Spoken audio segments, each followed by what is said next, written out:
In Convos with Cody, episode 23, I'm joined by my friend Dr. Sanam Arora. Sanam is a naturopathic doctor based out of Ontario. In this episode, we cover quite a bit of ground. We cover the fact that Sanam's actually gone viral quite a bit on social media recently. So we cover marketing, entrepreneurship, diet, gut health. It's honestly a great episode. If you're listening on Spotify or Apple Podcasts, if you could please follow the podcast, that would be amazing. If you're watching on YouTube, if you could like, comment, subscribe, all that good stuff, that would be amazing and would be a lot of support for me.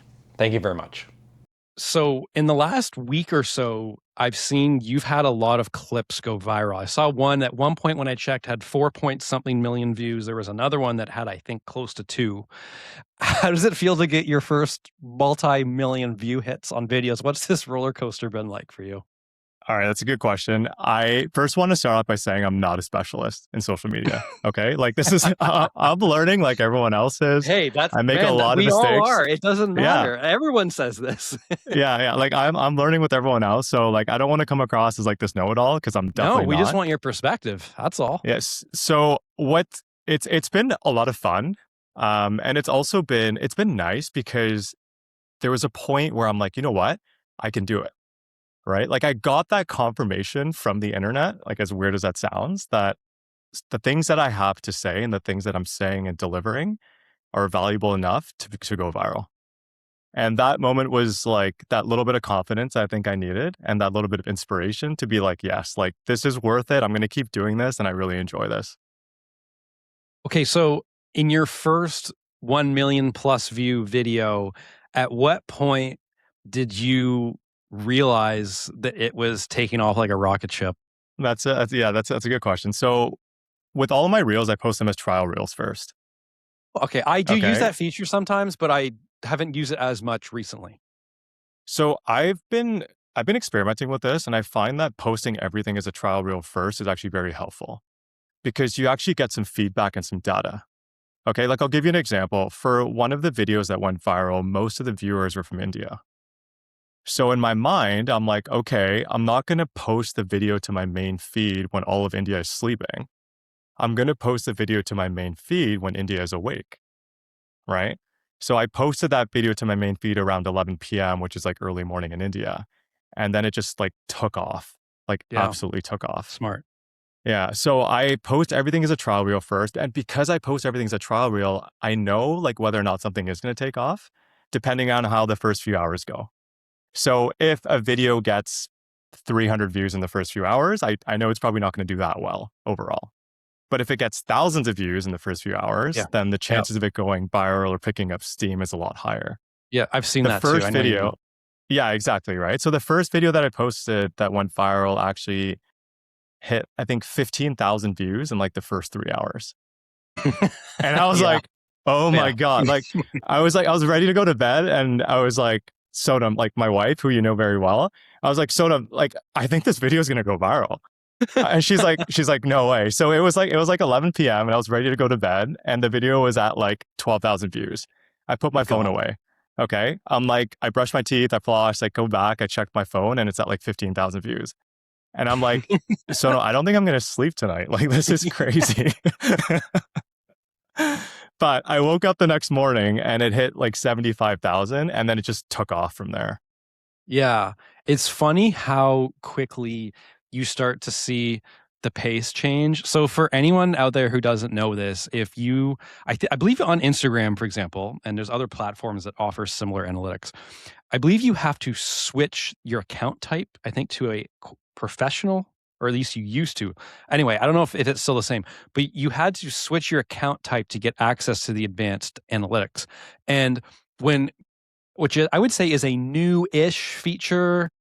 Maybe it's a couple years old now, but when you first got these advanced analytics, it wasn't there. There's a feature where you can see a chart and you can see your average view count over time for a reel. And then you can compare the reel that you most recently posted. And you can basically tell by the angle of the curve what it's doing. That's right. And so sometimes, there's a type of curve that I've read about before that people call a hockey stick curve, which is a usual one that kind of it goes up a little bit and then it flattens out. So you kind of have the curve of the hockey stick and then it just goes flat. So that means that gained some viewership, and then it just died, and then it didn't really gain much after that.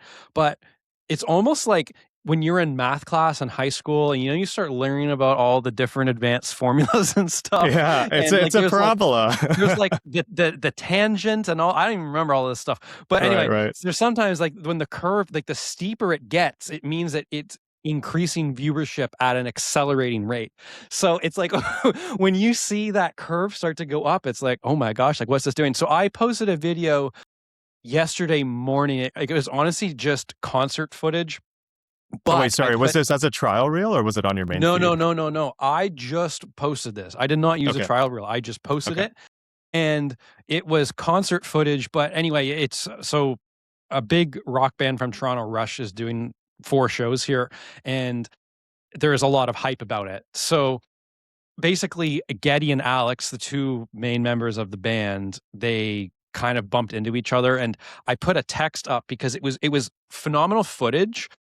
Number one, because I was right next to the stage, but then was also a funny moment. And I wanted to figure out, how do I capture both of these things? Because the great footage, then there's like a lag of about 12 seconds. And I'm like, if I don't tell the viewer to stick around and watch, they're probably going to swipe away and miss the best part of the video. So I put this text on basically saying they bump into each other with some laughing emojis. And then I said, wait for it.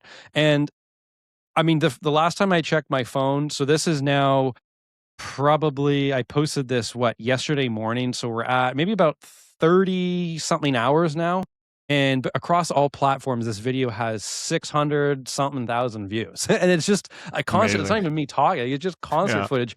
But seeing how, the point is seeing how it kept increasing with the curve. It's like, is this thing slowing down anytime soon? Do you know what I'm talking about? Yeah, so like even now, like there are days, I mean, to this day, like those 2 videos are still getting a couple 100,000 views a day, which is crazy, incredible, man. Which is incredible, Because right? You say, but you see how quickly the goalposts move. Exactly. Like you probably heard in my voice, I'm like, yeah, they're getting a couple 100,000, like no big deal, right? Yeah, and like 2 weeks ago, I'd be like, dude, like if you got 100,000 views in a month on one video, you'd be thrilled. Yeah, exactly, right? Like I hear it in my own voice. I'm like, what am I doing right now? Yeah. Okay. But like you can see like the change, right? Like so, like over, let's say, I think 3 days ago, like one of the videos got like 100,000, but then a day after that, it got 400,000.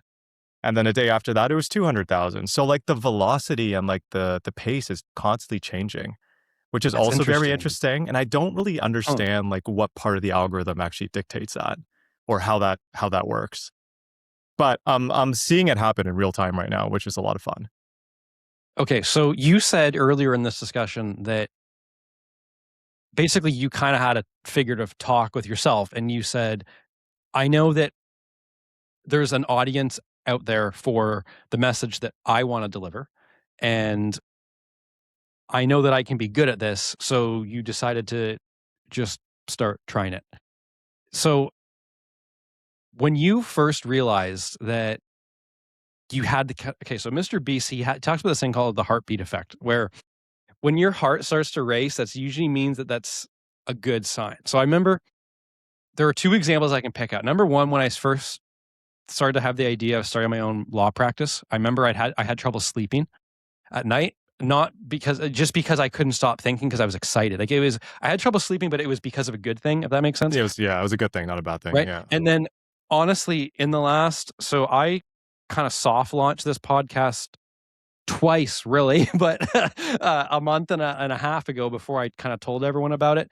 And in the month of July, especially once I actually started to record episodes and I started to kind of come up with a thumbnail template and brand it and the way I wanted, I started to get so excited about it. Again, like I had trouble sleeping. So I realized that, I've felt this before. This means I need to do this. So I guess what was it? Like, what was it for you?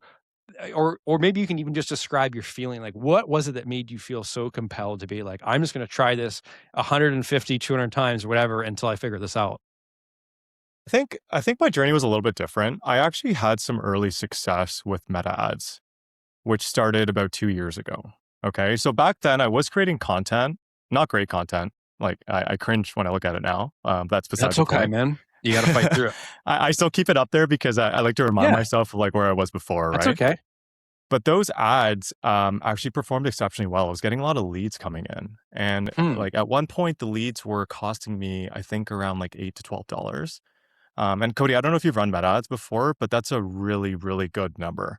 If you're consistently getting leads for like $8 to $12 and you're closing at like a 20 to 30% success rate, that's a Yeah. lot of business that's coming through, right? Interesting. For a very reasonable cost.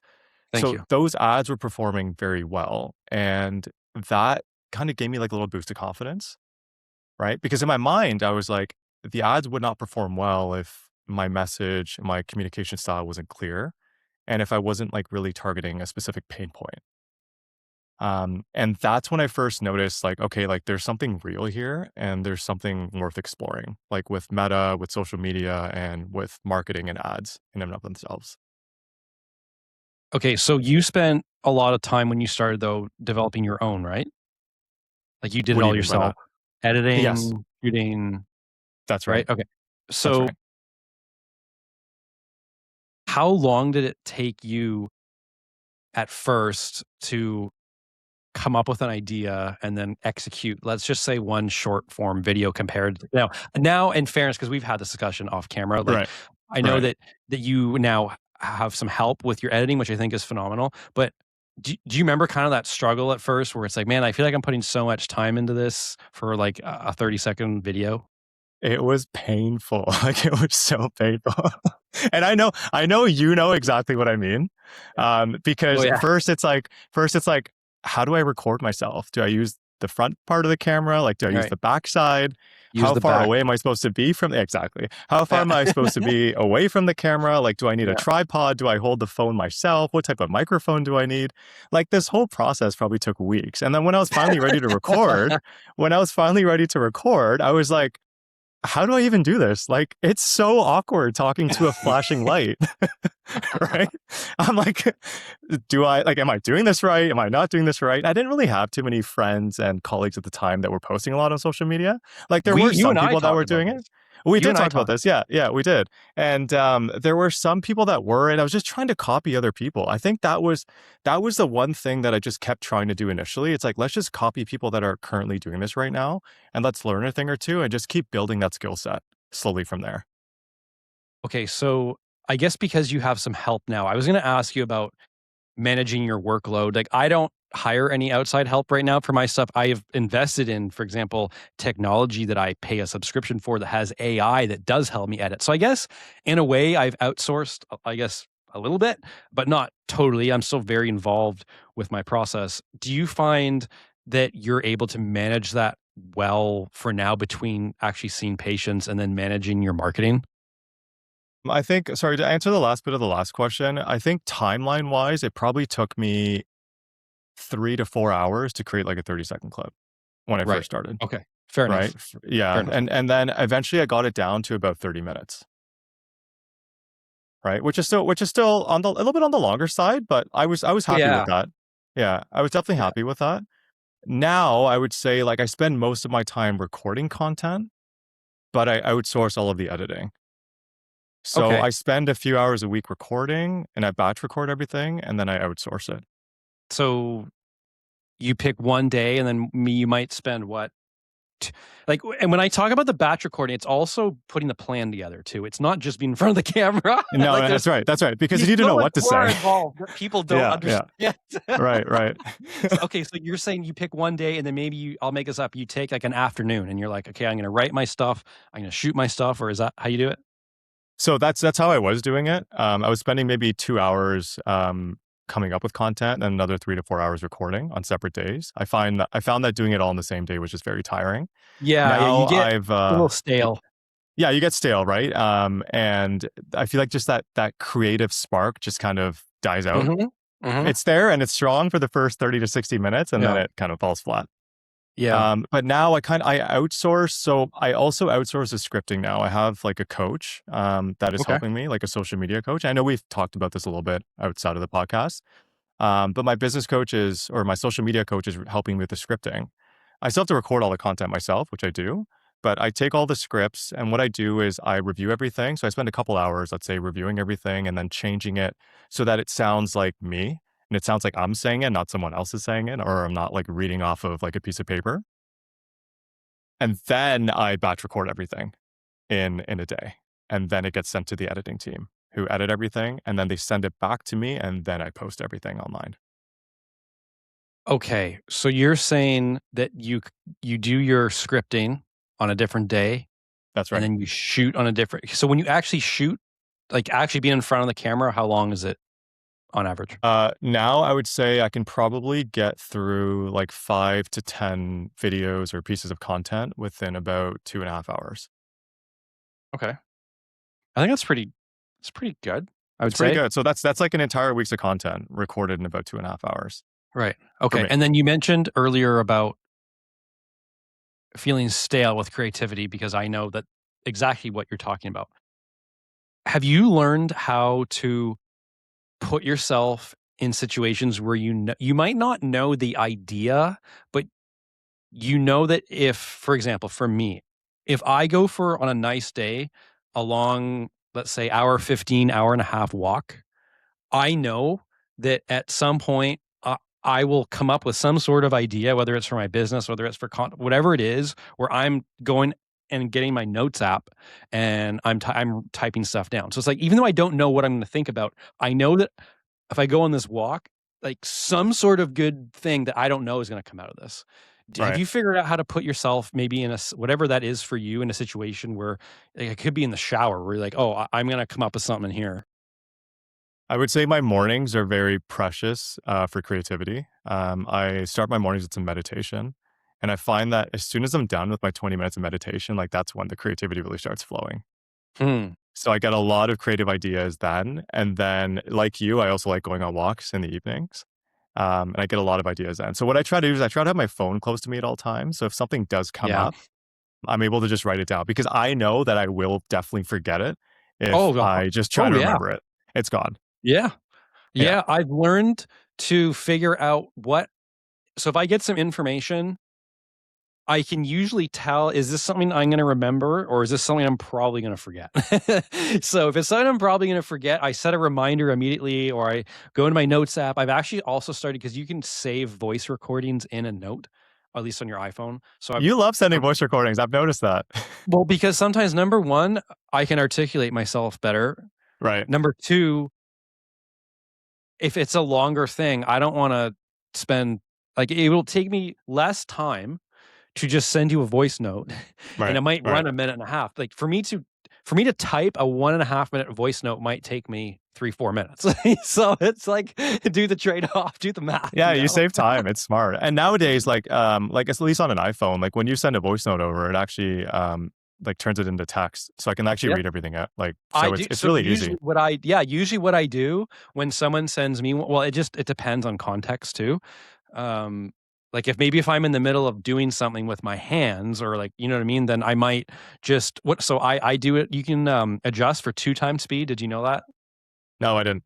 I didn't. Okay. Do you listen to anything on quicker speed than 1? I like 1.2 times is probably the fastest that I Oh, go. that's so soft. I'm a noob. I'm a noob when it comes to this. I feel like I really want to understand every single word that gets said. Yeah. No, but here's the thing. You can train your brain to it. So I listen to everything at minimum on 2 times speed. There's some pods I'll Okay. actually listen to at 2.5, and I Wow. can actually do 3. Like it's actually kind of borderline insane. But Three, anyway, honestly, three sounds insane to me. Like three's yeah, I fast. know. And if you don't build up to it though, it sounds Right. insane. Yeah. Yeah. So no. So fair enough. Honestly, I kind of lost track because we were having such good banter here about maybe where I was going with some of my points. But I think that it's very interesting how you had that evolution going from testing with meta ads at working for you building some confidence from that and then putting content out there. I have not used meta ads. I've only done organic content. So Okay. for me, I just kind of, whether it's my law stuff, my personal stuff, whatever, I just started doing it. Like I didn't really know what I wanted to do. But sometimes you just, as you said, it's a constant experiment, right? You just find your way as you go. That's right. That's right. I feel like you experiment, you think of something, and honestly, most of the time it's going to be bad. And we both experience this, and that's perfectly fine because you post it, you learn from it, you change things up, you post again, you learn from that. You just keep repeating that cycle, and eventually something will click, right? And once you find that thing, you just focus on that. Yeah. So last thing I'll say on content just for now, because I know that I have some other topics I want to discuss with you, and we both have a hard out here. So right now I'm doing a 100-day public speaking challenge, and I think today is day 65. And I actually just reminded myself, oh my gosh, I just reminded myself that I haven't done my daily video yet, and I need to do it after this before I go to a concert. I'm like, oh my gosh. And I have to eat. See how your time just evaporates in the It's day? just gone. It's gone. I know. You have to schedule everything in. Otherwise, it's just not going to I happen, know. And right? this is what I tell myself. It's like, hey, why don't you start doing your daily video in the morning, and then it's done. Yeah. You don't need to worry about it. Anyway, I'll figure that out.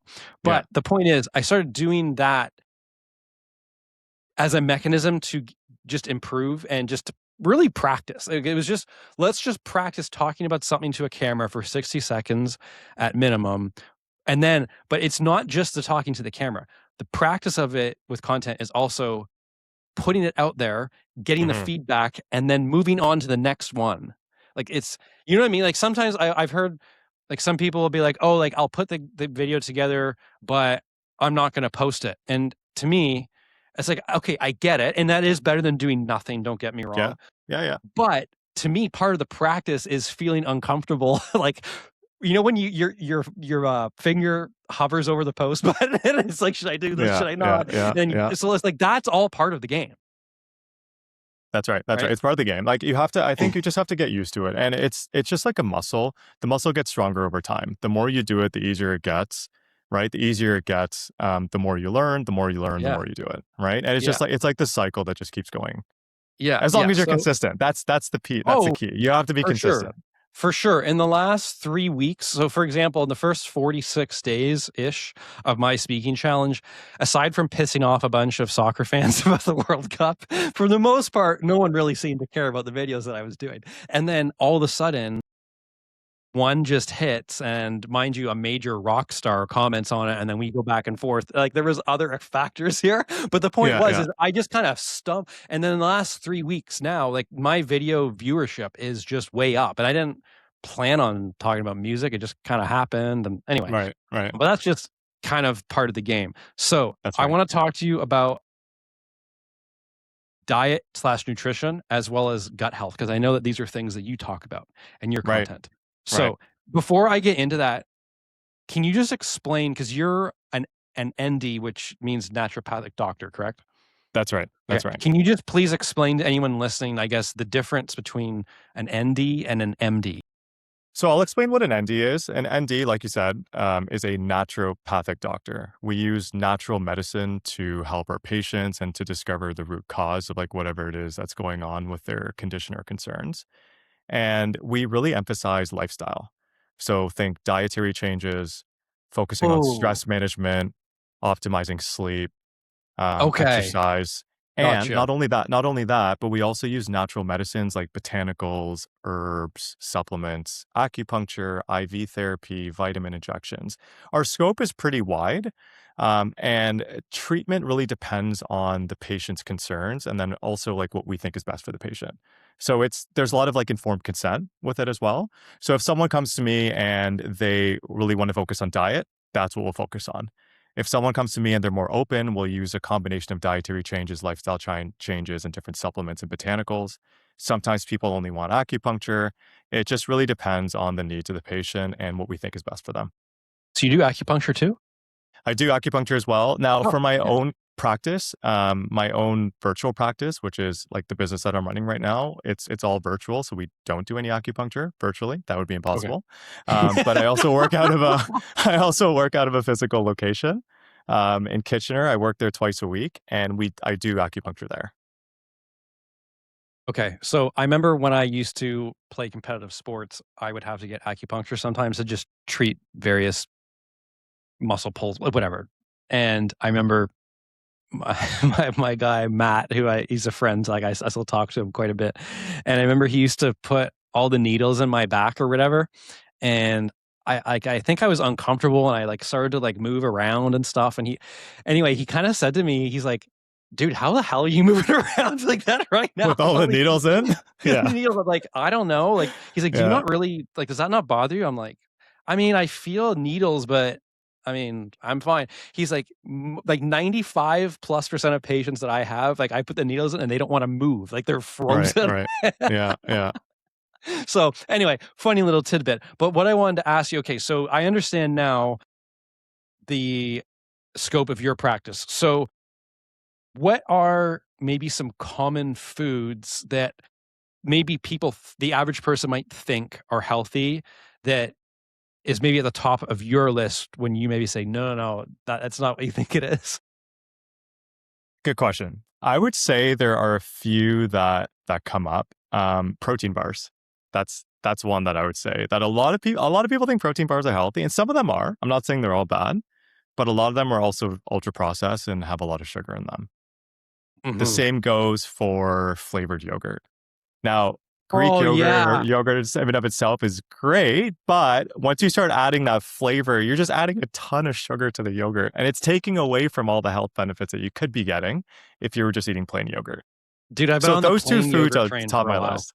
Yeah. I love plain yogurt. So my wife and I, like, we have Greek yogurt at home at all times, 0% fat. I put some honey in it and it's delicious. Like, it's such a Yeah. nice little treat, and it's Yeah. protein rich, low in Yeah. fat, low in calories. It high in calcium. Like, there's so many other wonderful benefits with yogurt. Yeah. I think I have honey. I don't put honey in my Greek yogurt. I usually, like, if I just have blueberries or strawberries, I just throw them in. And that's what I'm thinking of. Don't get strawberry flavored yogurt. Just get plain Add in yogurt. strawberries. Yeah, I don't get blueberry flavored yogurt. Add in the berries. That's right. Do you have any foods that like come to your mind? Yeah. It's on a similar note as what you just brought up. So, okay, I'll answer your question and then I'm going to explain to you how I actually have started talking about this. Fruit juices, I don't touch them, like Yeah, orange yeah, juice, all that kind of stuff, because I've heard yeah. enough people on podcasts that I know what they're talking about explain. And please fill in the gaps where I'm wrong here. Okay. They explain that we're not actually meant to digest. Like if you took a cup of orange juice, I forget how many oranges it takes to actually make a cup of orange juice. It might be something like 6 or 8, or it's Yes, I something think it's around like 6 to that. 10, like somewhere in that Yeah, ballpark. Yeah, it's yeah. something like that. And then it's like, well, would you eat 6 to 8 or whatever oranges in one sitting? No. Like you Unlikely, would you very would maybe unlikely. eat one, Yeah, right? yeah. So it's like we're not actually, our bodies, from my understanding, are not actually designed to absorb that much sugar, even though it's natural at one time. And then now I'm really stretching my memory here, so please tell me where I'm wrong. But doesn't it Mhm. cause an insulin spike or something like that? It does. Yeah. Sugar, regardless of its form, so even healthy sugar will still cause an insulin spike, right? Now, not all insulin spikes are bad. So for an example, like oats are getting a really bad rep nowadays. Why? It's people that wear continuous glucose monitors that show a spike in blood sugar after consuming oats, which But is that happens. plain oats or granola? It doesn't matter. Like they'll eat oats and they'll see like an increase in their sugar, and they're like, oh no, like that's bad. And I think it depends on the time frame, right? Like if you're looking at anything on a very small time frame, the results will probably be different than if you look at it on like a longer time frame. So with oats in particular, if you consume oats, like even if they're, let's say they're steel cut oats or even quick oats, your blood sugar will go up temporarily, but over time, it will actually go down. And eating oats is actually a really good thing if you continuously eat them over a longer period of time because they contain a lot of fiber. So they're great for your bowel movements, great for your gut health. And they also, over time, reduce the risk of type 2 diabetes, heart disease, and a bunch of other conditions. But if you judge the oats based off of one meal and you judge it based off of a few hours, they might not look that good. Okay, so after my workout in the morning, I'm a big protein shake guy, but I've spent years at my craft, and I make really good protein shakes, but I also am Nice, very nice. particular about what I put in them. So, for example, What's your go-to recipe? yeah. So, and I've actually started just as practice. I actually kind of go live on TikTok in the morning while I make my shake and I talk about what I'm Nice, putting in it. And then sometimes nice, people nice, put nice. comments. That's funny. So I do just like a frozen fruit base. So have a mixture of different frozen fruits in my freezer. I just mix it up because I don't want to have the same thing every day. So I'm always mixing just different combinations, always trying new things. It could be anything from strawberries, bananas, blueberries, raspberries, dark cherries, peaches, mango. Like I try as many different things as I can just because I have it every day, right? So just to mix it up. So then I put my protein in. I use a whey protein isolate powder. I don't have any sort of sensitivities to dairy, so I'm fine with using that. I find that it's been okay for me. And then I put oats in. I first started putting granola in, but I didn't realize how much sugar was in granola until my brother Right. pointed it out to me one Right. time. Right. And Right. then I said, "Oh, well, I don't need the sugar." Like I wasn't using the granola for the sugar. I started adding granola because the problem was, and Sonam might even remember this from when I was working with her. Sometimes it would be 10:30 and I'd be starving.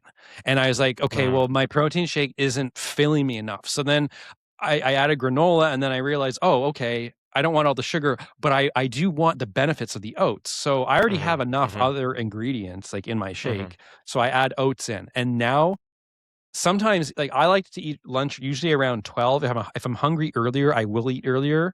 mhm. But sometimes it comes to 12 and it's like, I don't even really feel that hungry yet because the oats I can tell are 'Cause the oats, yeah, helping. yeah. And then, so I use kale now as of a year ago because 13 months ago I had a kidney stone and they told me to Oh, no. stop having The spinach spinach. because it's Yeah, very high in yeah. oxalates. So Right. I switched that for kale because I wanted some greens. Mhm. Um, and then I use water as a base to help liquefy it and ice. And I will say my one guilty pleasure in my shake, just because I love it so much, is peanut butter. But Yeah, yeah. That's okay. It's alright. I get That's alright. natural peanut butter though. I get Yeah, natural yeah, peanut butter. I yeah. honestly, man, like I could eat peanut butter right out of the jar. Like so that's kind of uh what I typically like to put in my shake. What about you if you even like shakes? Oh, I love protein shakes. Okay, so what do you put in I yours? probably have one, like, every day. I usually do 2 scoops of, like, a vegan protein powder, that's high in fiber. So it has about I think about 3 to 4 grams of fiber per scoop, and then I'll add in a banana, a handful of frozen berries, sometimes a handful of greens if they're, like, in the fridge, and then I usually do some type of seed, like flax seeds, hemp hearts, or chia seeds and the base is usually almond milk. So unsweetened almond milk, I find that just mixes everything really well, and that's it. I keep it very simple. What about the seeds? Tell me about the seeds. Why do you put those in? Because I don't use seeds. So seeds have a lot of good research behind them for a lot of different things. Flax seeds are great for cholesterol. They're great for your blood sugar. Flax seeds are also great for your skin and a lot of other things. Chia seeds are very rich in fiber and omega 3s. Hemp hearts are a great source of protein. 3 tablespoons of hemp hearts have about 10 grams of protein, which is quite a bit from like a bunch Yeah. of seeds, right? Yeah. And they're also rich in other minerals like magnesium and calcium and a bunch of other things as well. Okay, so there was one ingredient I forgot to tell you about. I put goji berries in every protein shake because I remember when I first learned about them. Mind you, this was a while ago. I think they were considered a superfood. I can't remember if it's antioxidant. I don't remember even what the benefits are. I just remember they're good for you. Do you agree? So I think superfoods are interesting. I think there are foods that have health benefits, like that promote It, health, and then there are it's this foods label that that's like attached it's a to it. label. Yeah, I wouldn't say they're like special in it by any means. I Yeah, Goji fair berries enough. are good, blueberries are great, raspberries are great, strawberries are good, right? There are a lot of foods that have a lot of health promoting benefits, but I wouldn't put them above anything else, if that makes sense. Right. Okay, fair enough. So we've talked about, I guess, I brought up juices. Um, so you are vegan? I was a vegan for about 11 and a half years, and now I'm vegetarian. So Okay. I'm a lacto vegetarian, meaning I consume dairy, but I don't consume eggs. Okay, fair enough. And then let's turn on to the other subtopic because they kind of go hand in hand with Sure, gut health. sure. And I have listened to a lot of different podcasts with guests who I know just based on their background, I know that they know what they're talking about. And I've learned a lot about how your gut health can affect things that you don't even realize that it's affecting. And I'm deferring to you and your expertise on this, but if I recall correctly, how you treat your gut can affect your hormone levels, which could affect your mood and your mental health. Your gut honestly affects anything and Yeah, everything. okay. And that's a great, well, think of it this way, right? Like you need good gut health to properly break down and absorb all the nutrients that you consume from food. So if your gut health is compromised, you're not going to be breaking down and absorbing those nutrients, which is essentially going to affect every organ system in the body, right? It's going to So affect, yes. Yeah. okay, so I'm just gonna ask, I've heard with gut health, people talk about fasting to kind of help reset their gut health. Do you do any sort of fasting? Am I correct in terms of my recall of this information? I don't, okay, so I don't know what the current research says about fasting. However, what I can say is that there are some aspects of fasting that do make sense. So for an example, have you heard of like the migrating motor complex? Like, do you know what that is? No, explain it to me. So it's essentially like it's the muscles within your GI tract that help move food and gases through the intestines. Okay, so it's essentially it's a you can think of it as like the engine of your gut. Okay, it's moving everything through. The only like one way to activate the migrating motor complex is actually not eating. So when you are abstaining from food, your migrating motor complex is more active and you actually move things along the digestive tract a lot better and a lot smoother. And that's kind of like where fasting comes into play. Now, fasting for prolonged periods of time is not the only way to activate the migrating motor complex. Okay. Like if you eat breakfast and then have like a late lunch, the time in between will also activate your MMC or migrating motor complex. But a longer fast will just activate it even more. Okay, so I also hear people obsess over eating windows. What's your take on eating windows? I think eating windows are good for people that do better with like a framework or like a guideline to follow. Like for myself, Mm. I love food and I can eat a lot. If I Oh don't man, put, yeah, are you the same way? I mean, you have me on Instagram. You've probably Yeah, seen some of my food you're a stuff. foodie. You're a foodie. So If people tell me. like if I don't put restrictions on myself, I will eat far more than what is needed. So Ah, for me, intermittent fasting is a great tool, right? Because I'm able to control essentially my food intake in like a healthy way. But I mean, for people that undereat or people that have difficulties with food, I probably wouldn't recommend it, right? Because they need to consume more or consume enough. And if time restricted feeding or intermittent fasting gets in the way of that, then it's not recommended. It's also not recommended for children or pregnant women, and there's some other people as well, and other groups. But if it helps you regulate your appetite and regulate your food intake, and it's beneficial for you, then yes, like go for it. so in the last between a year and a half, I started working out because so for reference, the first thing I do when I wake up is I go work out. And I now work out fasted, so I don't eat anything before my workout. I do the same And thing. yeah, so I used to not do that because there were a couple of times, whether it was maybe workouts as a kid with competitive sports, or maybe it was during a hockey game or something like that, Mhm, where if I hadn't eaten enough, mhm. I would actually feel nauseous. Right, You know what right, I mean? So it's like right. your body's expecting a lot of you if you don't eat ahead of time. And Mhm, then it was always tricky with hockey, and if you play soccer or another kind of flow sport, basketball, mhm, you'll understand. Uh, mhm.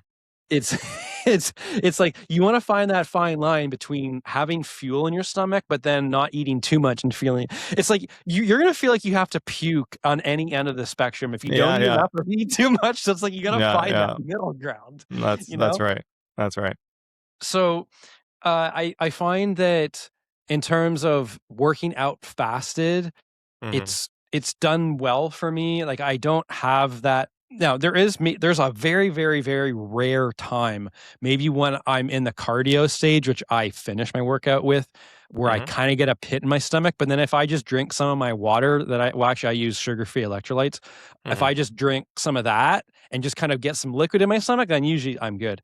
But I heard someone say on the Diary of a CEO podcast last few days, last week anyway, how working out fasted in the morning, or maybe not necessarily just in the morning, but working out fasted is good, because then the first energy that your body is going to burn is the fat cells, because you've fasted yourself. Like, does that sound like I could be right or recall Yeah, I know. correctly what the person said? In theory, it's right. Like, it makes sense in theory, I should say. But I think when it comes to like actual clinical research, I don't think there's really much of a difference in fat loss as long as you are um, like in a caloric deficit. So I don't think it really matters too much if you eat breakfast or don't eat breakfast or Mm, training fasted or not fasted. The goal is to be in a caloric deficit if you're trying to lose weight or trying to lose fat, I should say, right? okay. So So caloric deficit, sorry to interrupt you. I just say caloric no, it's deficit okay. just for anyone who may not understand it. So my impression of a caloric deficit just basically means that you are burning more calories or expending more calories in a day than you are consuming as an Then eating. you're Is that consuming right? exactly, Okay. Sorry, exactly. I Yeah. didn't mean to cut you off. Keep going. Sorry. No, no, that's okay. So as long as you're in a caloric deficit, you should theoretically be losing weight, right? Because it's physics, right? Like if you're eating less than what you're burning, then you Right. should be losing weight. Right. And then if someone wanted to be in a caloric deficit, you have to do, I guess there's a couple different variables that you can change. So eating less, okay, or when you do eat foods that are giving you less calories, or a third variable could be increasing the energy that you expend through whether it's exercise or playing sports or whatever it is that you're doing. So I Hmm. think would you recommend as well, maybe just walking even more? Like, I know it sounds kind of simple, Yeah, but no, no, right. it is, but it isn't at the same time. It's one of the best like types of exercise that we have. Like if you and I walk 10,000 steps a day, we can burn like an additional 4 to 500 calories a day, right? And to some people that might not sound like a lot, but over the course of a month, that's thousands, like thousands of calories a month, right? That's a Okay. significant amount of caloric burn or Okay. expenditure. Right. So you're saying that the small adjustments, if you are consistent over time, can add up. Can add up a lot. Yeah, that's right.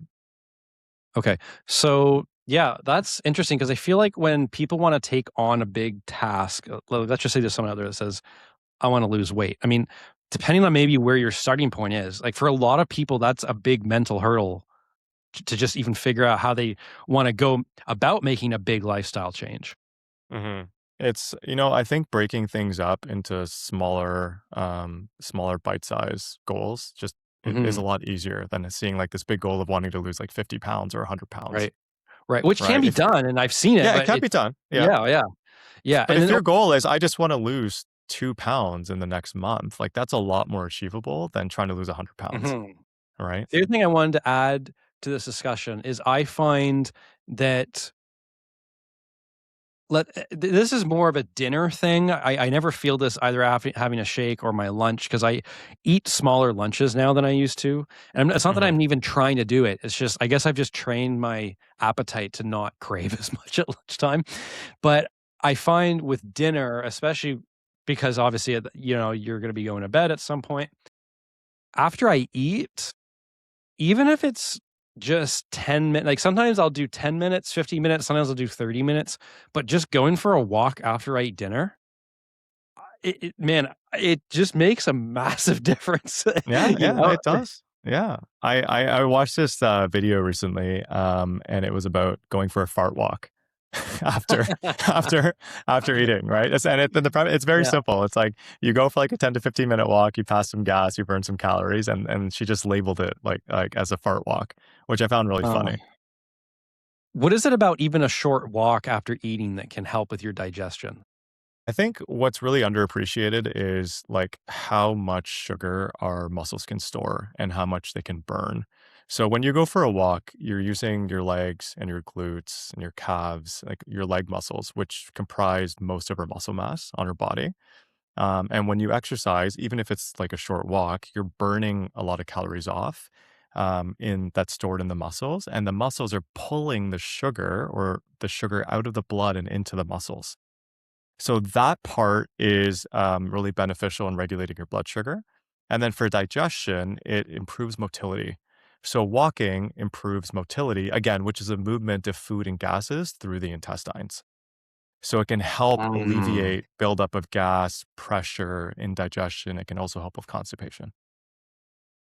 Yeah, because I know sometimes if I do indulge a lot at dinner, or you know what I'll do actually sometimes is if I do want to have a dessert, I'll space it out. So I'll eat Mhm. my main dinner and then I'll go for a walk and then I'll come back and maybe have my little dessert. And I find that eating in phases, something like that, sometimes is helpful too, because if you eaten all in one sitting. There's that age-old thing, at least I remember from when I was younger, it takes 20 minutes for your brain to realize that your stomach is full or And you're something like full, that. yeah, yeah, yeah. Right? I've Yeah, heard that and too. that Yeah. there's definitely a thing about that because I know Right. there's sometimes where it's like, I feel like I could keep eating. I feel like Right. I'm hungry, but I'm gonna wait on this just for a little bit, and Right. then 20 minutes goes by, and man, recently, like, I can't even tell you how many times, like, I'm so glad I stopped eating 20 minutes ago. Yeah, Like, I yeah, yeah. wanted to. I could have kept eating, and I didn't. Right, right, right. Do you know what I'm talking about? Like, does that is that something that you ever felt before where maybe you just or maybe just generally as a trend, you're like, "Oh, man, like, I don't need to eat as much as I used to." I think over time, like as adults, as we get older, we move less and less, and like our expenditure like goes down. But sometimes it's hard to change the habit of eating a lot of food, right? Especially when you're transitioning from like a university student to like a young adult or like a young adult to a middle-aged adult. And I find that adding in that rule of just like eating slower and chewing your food more thoroughly can help you regulate your appetite better. And in the long run, that's going to help with digestion because you're not eating too much or overeating. And it will also help with weight management because you're consuming less calories because you're just taking more time to eat your food. I wanna ask you as well, before I forget, about supplements. Yeah, yeah, sure. Let's talk What about supplements. Yeah, what supplements do you take? Maybe not every day, but, like, I don't know if you take the same things every day or maybe over a week, you have, like just maybe enlighten me on supplements that you take that you recommend to your patients. I think it depends. And I know this is a bit of a cop out answer, but it depends on the You know? individual and depends That's on how the lawyers concerns that they answer have. questions too. Yeah, it depends on the person and it depends on the actual concerns that they have. But just Yeah. some general, like I'll still give you a answer, like some general supplements that I would say people can benefit from. Protein powder is one. It can really help you just hit your protein targets, especially if you're someone that works out or like that could be lifting weights, it could be playing sports. The general recommendation is about 1.2 to 1.8 grams per kilogram of protein. So if you are someone that is maybe a bit of a picky eater or you're trying to lose weight or even trying to maintain weight, protein powders are really easy to just throw in there to hit your caloric goals. Another one would be creatine. Creatine is amazing for muscle protein synthesis, for brain fog, cognitive function, and a lot of other things. And then I would say if I was to give you two more, like a multivitamin can be a good idea for a lot of people, especially if, again, they're not eating their fruits and vegetables and nuts and seeds and getting their vitamins and minerals in. And then lastly would be omega 3s. And omega 3s can come in the form of fish oil or algae oil. But I would say these are just some good general supplements that people can benefit from. But definitely talk to your healthcare provider. Like, don't, like, this Yeah. isn't medical advice. Yeah, no, I appreciate the disclaimer. So it's funny because there was a guest, I forget, she was a doctor of some kind. There was a guest on Diary of a CEO a week or 2 ago, and she was actually shitting on vitamin I don't wanna take it too out of context, but there was Mm, something about vitamins or certain supplements that to your point, it's like these can be good if used properly, but you if used can properly, yeah. actually misuse vitamins. Yeah, It you could happen. can. right? So, Yeah, yeah. and that's why I appreciate your comment. But the last thing I know I want to touch on here is Hmm. because I was going to ask you about this, and I'm so glad that you brought up creatine, because Okay, yeah. creatine is, again, it's a supplement that I've just heard enough experts and podcasts basically screaming at me, you need to start taking this, between the physical and, as you mentioned, cognitive benefits of creatine. Right, right. So Yeah. here's why this is a fresh topic for me. I know, and it even says it on the container of the creatine that I bought, that you have to use it consistently. So I take a scoop, which is 5 milligrams or 5 grams, grams. I think, right? Grams. Five Okay, grams. sorry, Yeah, yeah. grams. No, I that's take okay. one. That's all right. Yeah, one scoop every day. I put it in my lemon water. I finished drinking it actually before we started recording. So Nice. I started using it in and around July 15th. So I'm almost at my 1 month point.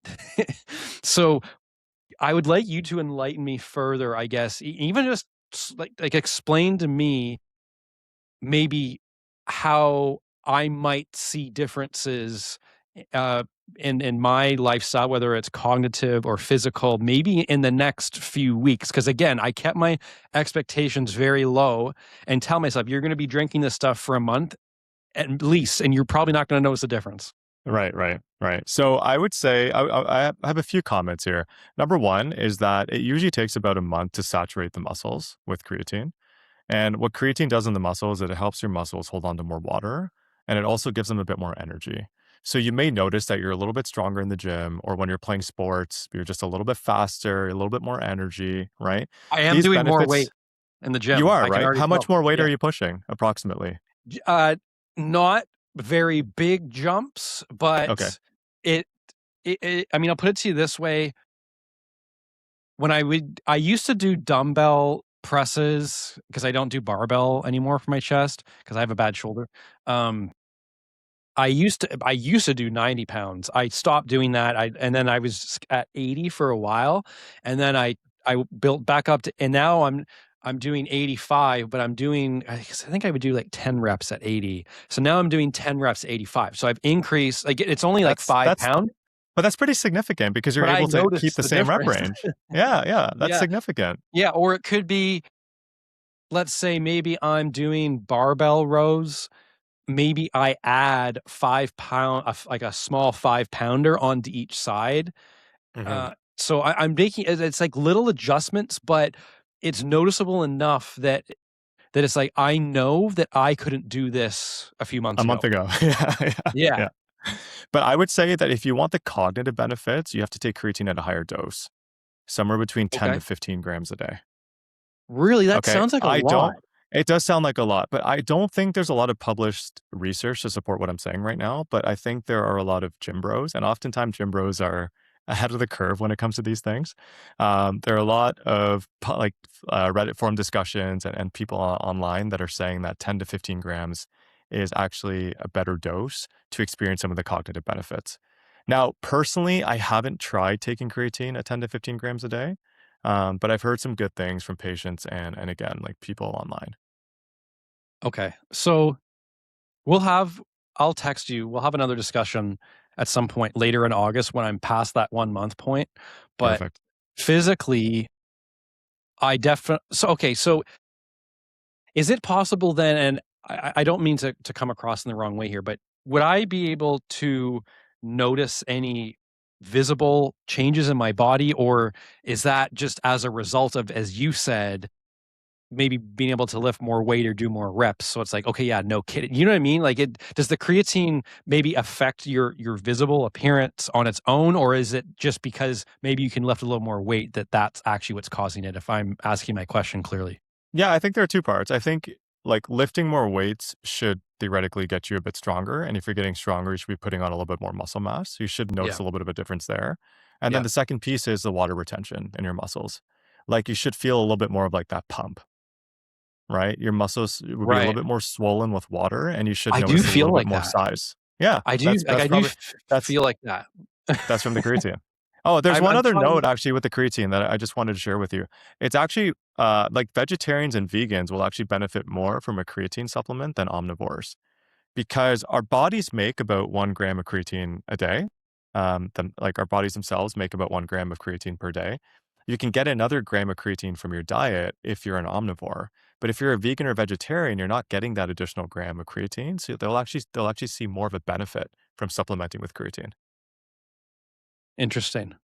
I'm glad that we capped this discussion off at creatine because that's been something that I had contemplated trying for a while. And I was like, you know what?